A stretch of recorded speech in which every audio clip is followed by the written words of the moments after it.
Bom dia, sejam todos bem-vindos, né?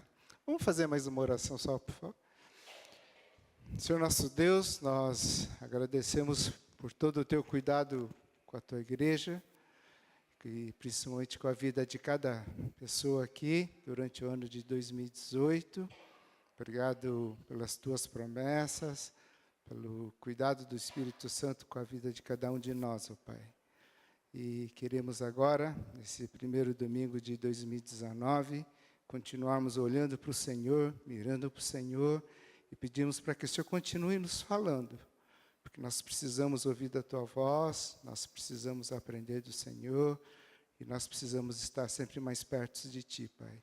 E pedimos agora que o Senhor fale a cada pessoa que o Senhor trouxe aqui, porque o Senhor tem uma mensagem, o Senhor tem um abraço, o Senhor tem um cântico, o Senhor tem uma palavra a cada pessoa que está aqui hoje. Então, que nesse momento o Senhor esteja nos dirigindo e a Tua palavra se revele aos nossos corações, aquilo que nos preocupa, nos carrega, mas que a gente possa colocar agora diante dos pés da Tua cruz e descansarmos em Ti, Pai. É o que nós te pedimos e te agradecemos, porque não somos nada sem o Senhor. E aqui eu estou, Pai, pela misericórdia do Senhor também, Pai, não por nenhum mérito, Pai, mas somente pela misericórdia do Senhor, Pai. É o que nós te pedimos e agradecemos em nome de Jesus. Amém, Senhor.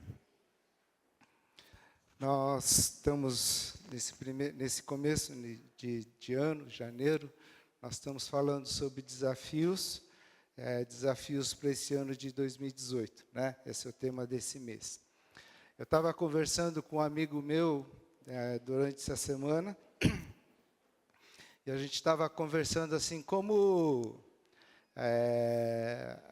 a nossa alimentação muda muito nessa última semana do ano, nesse período de Natal e Ano Novo, né?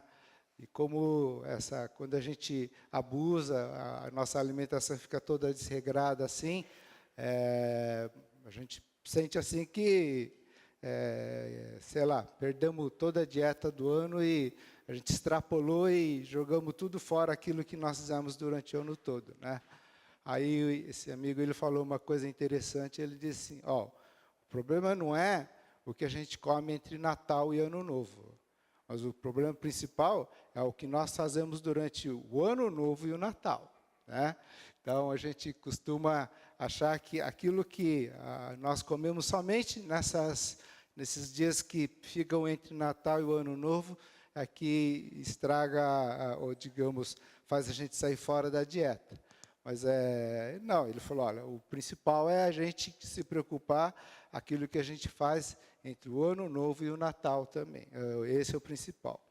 E dessa forma eu comecei a entender, eu lembrei de algumas coisas, né? Existem muitos rituais, existem muitas simpatias, tipo comer lentilha, usar roupa branca, ir na praia, saltar ondas, tal, né? Existem mais algumas que têm uma característica, uma cara mais espiritual, assim, que exatamente no dia 31 de dezembro, à meia-noite, você tem que estar com a Bíblia na sua mão, lendo, né, uns salmos, alguma coisa. Ou então, exatamente dia 31 de dezembro, à meia-noite, você tem que ajoelhar e orar, e vai fazer com que isso, digamos assim, garanta um ano de 2019 abençoado, assim, tá? Mas a gente, a verdade, e a verdade é essa, é que importa, é importante tudo aquilo que nós fazemos no dia 31, mas o principal, aquilo que vai determinar o nosso ano de 2019, é o ano todo, aquilo que nós vamos fazer durante o ano todo, tá? Eu sei que algumas pessoas receberam do pastor Josué algumas mensagens na virada do ano, e eu queria compartilhar um vídeo que ele mandou para mim, eu achei muito interessante, tá?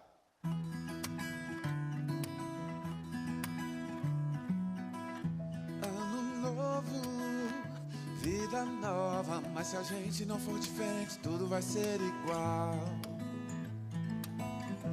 Novas estações, outras emoções. Mas se a gente não for diferente, tudo vai ser igual.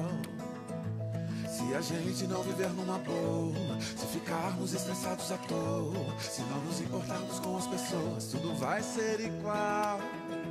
Se brigar por causa de futebol e falar palavrão no farol, se não virmos a beleza do sol, tudo vai ser igual.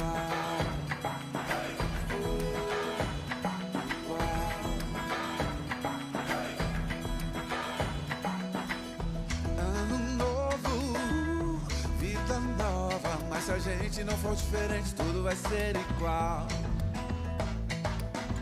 Novas estações, outras emoções. Mas se a gente não for diferente, tudo vai ser igual.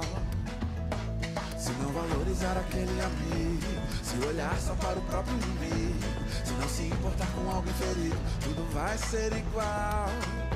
Se a gente não quiser perdoar, se a mágoa persistir no olhar, se você não conseguir se casar, desculpa aí, era só pra rimar, tudo vai ser igual.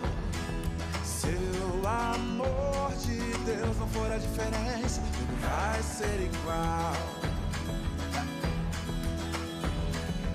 Muito amor de Deus e o seu ano novo vai ser sem igual.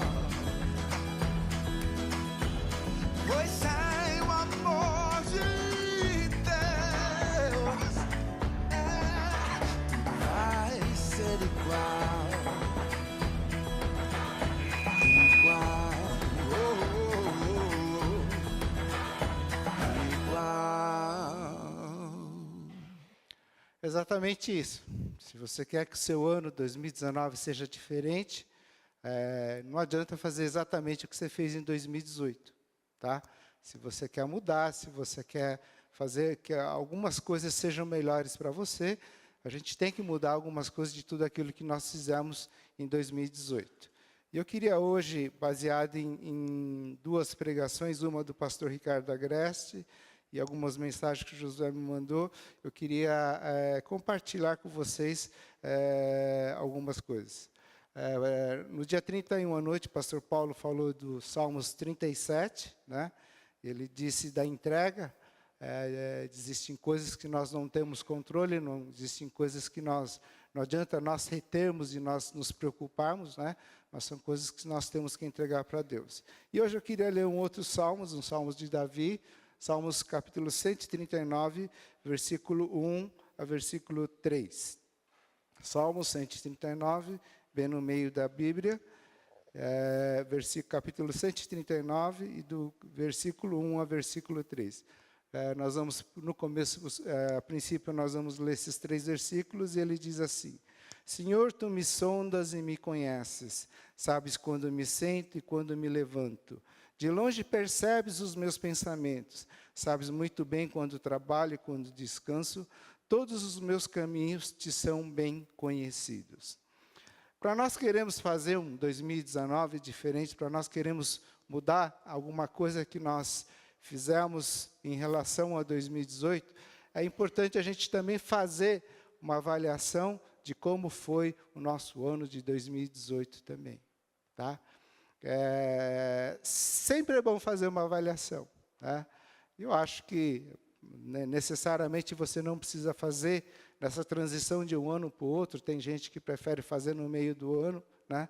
Mas é saudável e sempre é bom pensar numa avaliação de como tem sido a nossa trajetória, como tem sido a nossa caminhada, de onde nós temos errado, onde nós temos acertado. Quando a gente percebe dentro dessa nossa avaliação aquilo que nós erramos, a gente muda. Quando a gente percebe aquilo que nós acertamos, a gente mantém e aprimora, né? Então, essa avaliação é muito importante também. A própria palavra de Deus, a gente vê a própria questão do ano sabático, que Deus criou esse período sabático, né? É um período de avaliação para a gente entender como tem sido a nossa caminhada com Deus. Tá? E aqui Davi, nesse Salmo 139, ele fala justamente disso, dessa avaliação que ele faz diante de Deus. Mas quando nós, né, todos nós, isso é natural, quando nós fazemos uma avaliação, nós fazemos mediante ao nosso ponto de vista. Tá? Nós fazemos baseado naquilo que nós enxergamos e naquilo que nós notamos. Mas Davi, o que ele faz aqui, ele faz essa avaliação pedindo para que Deus faça essa avaliação da vida dele. Ele fala, olha, Senhor é o que tu me conheces, né? Então, o Senhor vai avaliar como foi a minha vida até agora. Ele fala, olha, eu sou incapaz, né, de avaliar, eu não consigo ver todas as coisas, mas o Senhor é que me conhece bem. Tá? E ele começa assim, tu me sondas, tá? Tu me sondas e me conheces. Sabes quando me sento e quando me levanto, de longe percebes os meus pensamentos. Talvez você não saiba quantos dias você deitou, quantas vezes você deitou e levantou. Talvez você não saiba quantas vezes você se assentou e você se levantou. Mas Deus sabe exatamente o número de vezes que você deitou e você se levantou. Tá? Às vezes a gente fala assim, puxa Deus, eu acho que esse ano eu fui bem, né? Porque, sei lá, acho que mais da metade do ano, quase 70% do ano, de manhã eu li a palavra de Deus. Mas Deus talvez fale, olha, Paulo, não foi bem assim. Eu sei exatamente quantas vezes você leu a palavra de Deus. Eu sei quantas vezes você não leu a palavra de Deus. Tá? Às vezes fala assim, olha, esse ano foi bom porque eu orei bastante. Puxa, eu orei bastante, e várias vezes eu orei, né? Mas talvez Deus fale, olha, você acha que você orou bastante, mas eu sei exatamente quantas vezes você orou e quantas vezes você deixou de me buscar. Tá? Às vezes a gente fala, puxa, né? Esse ano eu fui bom para Deus. Eu preguei tantas vezes, eu dei aula tantas vezes, eu dirigi tantas vezes um grupo, eu fiz tantas vezes isso. Tá? Eu falo, puxa, para Deus, foi bom, né? Mas aos olhos de Deus, talvez Deus diga, olha, você fez tudo isso, mas teve coisas que o seu coração não estava junto comigo. Então, por isso que Davi ele pede para que quem faça a avaliação da vida dele é justamente Deus. Né? Deus sabe exatamente todas as coisas, então, quantas vezes nós fizemos ou não, nós não fizemos. Ou, às vezes, a gente pode até ser o contrário, né? De falar, puxa, Deus, me perdoe, porque durante todo o ano eu não fui fiel ao Senhor, durante todo o ano eu tive que ficar mais pedindo perdão ao Senhor, eu tive que ficar lamentando, me ajoelhar e pedir perdão ao Senhor. E talvez Deus fale, olha, você foi um filho fiel, você foi um filho que buscou e confiou na minha misericórdia, e você sempre quis andar nos meus caminhos. Às vezes pode acontecer isso, talvez você ache que você não foi alguém muito fiel ao Senhor, mas diante dos olhos de Deus, diante da avaliação de Deus, Deus tenha o outro conceito de você. E é por isso justamente que Davi coloca essa avaliação diante dele. Ele sabe, de longe percebes os meus pensamentos. Deus sabe todas as intenções e pensamentos, né? Desde os mais bonitos até os mais horrendos. Deus sabe todos os pensamentos que você teve durante todo esse ano. Tá? Sabes muito bem quando trabalho, quando descanso, todos os meus caminhos te são bem conhecidos. Tá? Ao final, os últimos 2 versículos desses salmos, ele diz assim, sonda-me, ó Deus, e conhece o meu coração, prova-me e conhece as minhas inquietações. Vê se em minha conduta algo que te ofende e dirige pelo caminho eterno. Olha, é muito comum, e eu confesso que muitas vezes eu fiz e faço às vezes isso, né? Às vezes chega no fim do ano, você abraça a pessoa e fala assim, olha, desculpe por alguma coisa, tal, né? Perdoe aí se eu te fiz alguma coisa aí, né? Foi sem querer, tal, tá? E no fim do ano, às vezes, quando você abraça a pessoa, você faz essa desculpa por atacado, que a gente chama. Tá? Só que é uma desculpa por nada. Né? Você chegar e abraçar a pessoa e falar assim, desculpa por alguma coisa, se eu te fiz alguma coisa, você me perdoa. Tá? É a mesma coisa que você dizer assim, você decide se o que eu te fiz te ofendeu ou não, e se você quiser, você perdoa ou você não perdoa. Tá? quando você fala isso, você está falando, o problema é seu, se você não quiser me perdoar, o problema é seu, eu pedi perdão para você, né? Agora, se você vai me perdoar, a questão é sua. A minha parte eu já fiz, tá? Mas Davi não faz isso. Davi fala, Deus, me sonda, né? Vê se minha conduta, algo que te ofende, tá? Se tem alguma coisa que eu te ofendi. E verbalmente, tá? Um a um, Davi pede para que Deus sonde ele e dirija e mostre naquilo que ele errou. Ele não faz esse perdão por atacado, né? Esse perdão, o perdão geral. No último do ano, a gente tem que fazer o perdão geral. Pedir perdão por tudo de uma vez, tá? Mas Davi não, ele faz, olha, mostra aquilo que eu errei, tá? E dirige pelo caminho eterno. Aquilo que mais ofende a Deus, aquilo que, se você vê dentro da palavra de Deus, aquilo que mais desagrada, mais, digamos, surge como uma ofensa ao Senhor, é quando Deus te diz, faz alguma coisa, e você faz exatamente a coisa oposta. Tá? Ou quando Deus te diz, você vai para cá, e você sabe que Deus te disse isso, e você vai pelo caminho contrário. Tá? Existem 2 versículos, Mateus capítulo 6, versículo 13, ele diz assim, e não nos deixes cair em tentação, mas livra-nos do mal, porque teu é o reino, o poder e a glória para sempre. Fuja dos desejos malignos da juventude e siga a justiça, a fé, o amor e a paz, juntamente com os de coração puro, invocam os coração.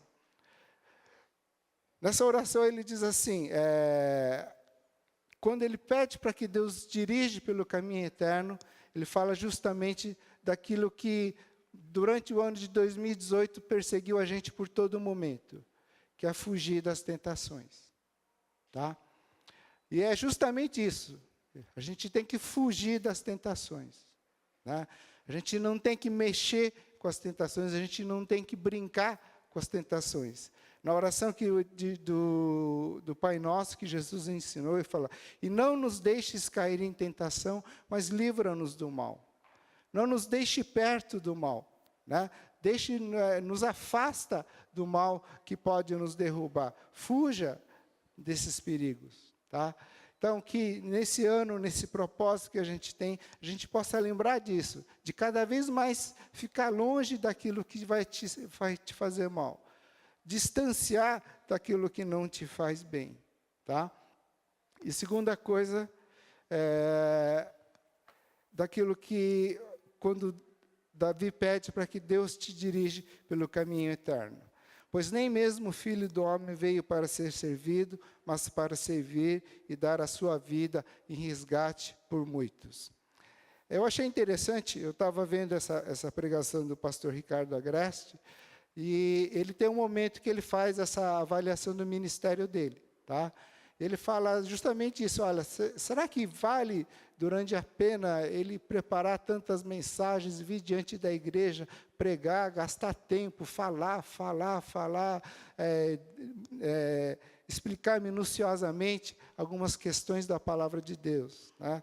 E é interessante que aquilo que ele passa, talvez aquilo que ele vive numa igreja, digamos, bem maior e bem mais estruturada que a nossa, talvez é a mesma coisa que às vezes a gente sente aqui também.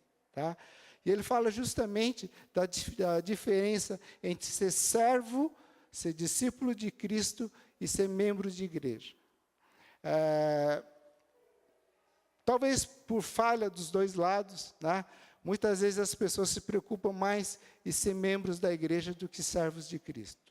Tá?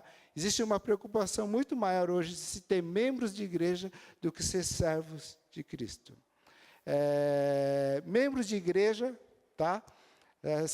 É quando a igreja, o culto, né, se torna um balcão de prestação de serviço religioso. Tá? Se torna um balcão de prestação somente de serviço religioso.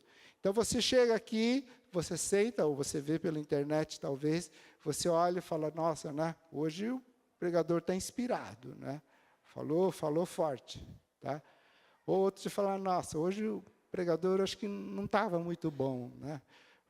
Acho que ele até já falou dessa mensagem da outra vez lá, ele repetiu a mesma mensagem, né? Hoje o pregador não deu certo, a piadinha que ele colocou não teve graça nenhuma, foi fora do contexto, tá? Então, as igrejas, às vezes, se tornam, as pessoas buscam um balcão de prestação de serviço religioso. E a palavra de Deus diz justamente isso, né? Pois nem mesmo o Filho do Homem veio para ser servido, mas para servir e dar sua vida em resgate por muito. Que a gente lembre durante o ano de 2019, e nós não sermos membros de igreja, nós sermos discípulos e servos de Cristo, tá? Nem todo membro da igreja é discípulo de Cristo, tá? Não é que a gente não está falando, não estamos preocupados em membros de igreja. Nem todo membro de igreja é discípulo de Cristo. Mas todo discípulo de Cristo está envolvido ou está engajado dentro da sua comunidade local, tá? Um membro de igreja, ele sai daqui, ele fala assim, olha, eu não concordo com o culto aqui, só tem um culto, né? Eu não concordo com o culto que é seguido da maneira de série. Eu acho que o culto tinha que ser palavra de Deus, pegar o livro de Elias, debruçar de ponta a ponta, estudar versículo por versículo, né? Então, as desculpas às vezes são essas, eu não concordo. Outras vezes as pessoas saem de uma igreja e vão para outra porque falam assim, olha, eu vou deixar a e-mail aqui porque eu estou precisando de um alimento mais sólido, tá? Aí a gente fala, puxa, né, mas o que é alimento mais sólido? Não, eu preciso aprender sobre Apocalipse, as revelações de Apocalipse, eu preciso entender melhor as profecias do livro de Daniel, né? E a gente fala, puxa, né, então, mas você está bem com a sua família, você consegue aplicar os princípios bíblicos da palavra de Deus junto com a família, porque alimento é sólido, é isso, né? Não, mas quando a gente é membro de igreja, as desculpas são essas, eu não concordo, ou às vezes eu preciso sair porque eu preciso buscar uma igreja que me dê um alimento mais sólido. E quando você sai de uma igreja, por uma questão dessa, e vai, um membro, que é membro, somente membro, ele sai de uma igreja, muitas vezes ele cai numa outra igreja e continua sendo membro, somente membro, tá? Mas quando você é discípulo de Cristo, né, por alguma razão, por uma questão de trabalho, ou algum deslocamento na sua vida que você tem que fazer, você sai da sua comunidade local e você começa a congregar numa outra comunidade local, você continua sendo discípulos de Cristo, tá?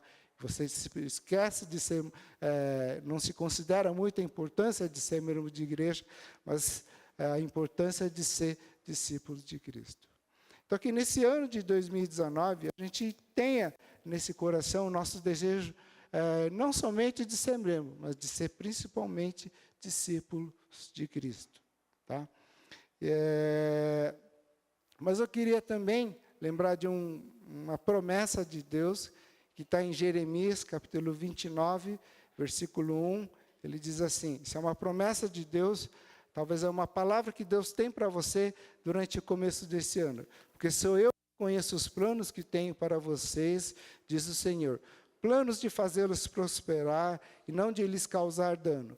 Planos de lhe trazer, de dar-lhes esperança e um futuro. Os planos de Deus para você, nesse ano de 2019, são planos de prosperidade. Prosperidades no seu relacionamento com Deus, prosperidade no seu convívio com a sua família, né? Prosperidade no seu serviço. Esses são os planos de Deus. Os sonhos que Deus, o desejo que Deus tem para a sua vida e para esse começo de ano de 2019 é justamente esse, tá? E não de lhes causar dano, tá? Mas planos de dar-lhes esperança e um futuro. A palavra de Deus, a promessa que eu queria deixar com vocês nesse início de ano é justamente isso, que os planos de Deus para a vida de cada um de nós são esses planos de prosperidade, tá? Esse mesmo profeta Jeremias tem uma passagem dele, um momento da vida dele, ele tem um momento que ele está na escadaria do templo sentado, tá? E ele vê o templo de Jerusalém totalmente destruído. Tá? Ele foi, após a queda do exílio, quando eles foram para a Babilônia, o templo de Jerusalém foi todo destruído, e todo o seu povo foi também feito prisioneiros de uma outra nação. A promessa que Jeremias tinha de Deus, a imagem que Deus tinha de Deus, que Jeremias tinha recebido de Deus, é que Judá iria ser uma nação forte. O povo judeu iria ser uma nação grande, iria ser uma nação forte. Tá? Mas a imagem que ele tem aos olhos dele é totalmente diferente. Né? E naquela hora, em Jeremias, Lamentações de Jeremias, capítulo 3, versículo 21, ele diz assim, quero trazer à memória aquilo que me dá esperança. Diante de tudo aquilo que Jeremias estava vendo, a situação que ele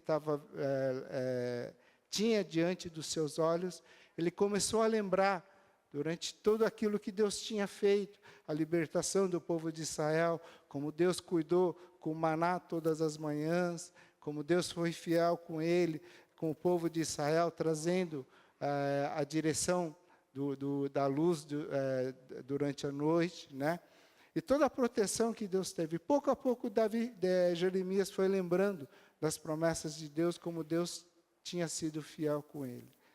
Então, que nesse ano de 2019, a gente possa lembrar de como Deus foi durante o ano de 2018 com cada um de nós. Como Deus cuidou de vocês, como Deus guardou a vida de vocês, como Deus fez, eu sei, cada um de vocês prosperarem também. Tá?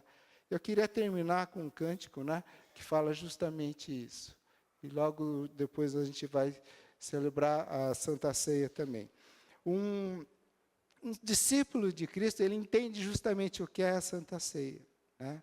A Santa Ceia é um momento que a gente reconhece que nós somos pecadores, tá? E que nós não somos capazes de a gente ser fiel diante do Senhor. Mas foi o sacrifício de Jesus na cruz, né, que Ele deu o seu corpo por cada um de nós, é que nos dá força. Quando a gente celebra a nossa Santa Ceia aqui, o nosso pão já vem todo repartido aqui. Né, e você vai receber um pedaço. Mas quando Jesus fez, Ele repartiu o pão entre os seus discípulos. Né? E quando a gente reparte o pão entre uns com os outros, a gente está dizendo que a gente precisa da graça, do cuidado de Deus, mas a gente precisa dos irmãos também. Tá? O sangue, o vinho que a gente celebra na Santa Ceia, é justamente isso, para a gente lembrar que de tudo, porque a gente vai, e Deus sabe que nós não somos capazes de muitas vezes nós vamos cair, mas que nessa hora nós precisamos do perdão de Cristo. Tá? E a única coisa que pode nos perdoar, a única coisa que pode nos fazer ser dignos diante do olhar da palavra de Deus, é justamente o sangue de Cristo. Então, o discípulo entende justamente isso, né? O discípulo entende o que é o significado da Santa Ceia e da importância dessa Santa Ceia também. Tá? Dê uma olhada nessa música.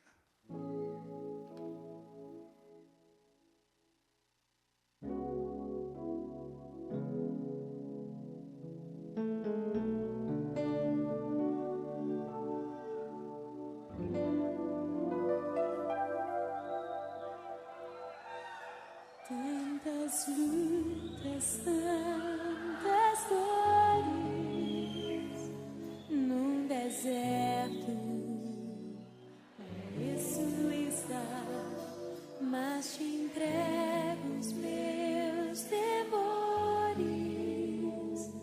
Sei que em ti, Senhor, posso confiar. Quero trazer à memória aquilo que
deserto, pareço estar, mas te entrego os meus temores.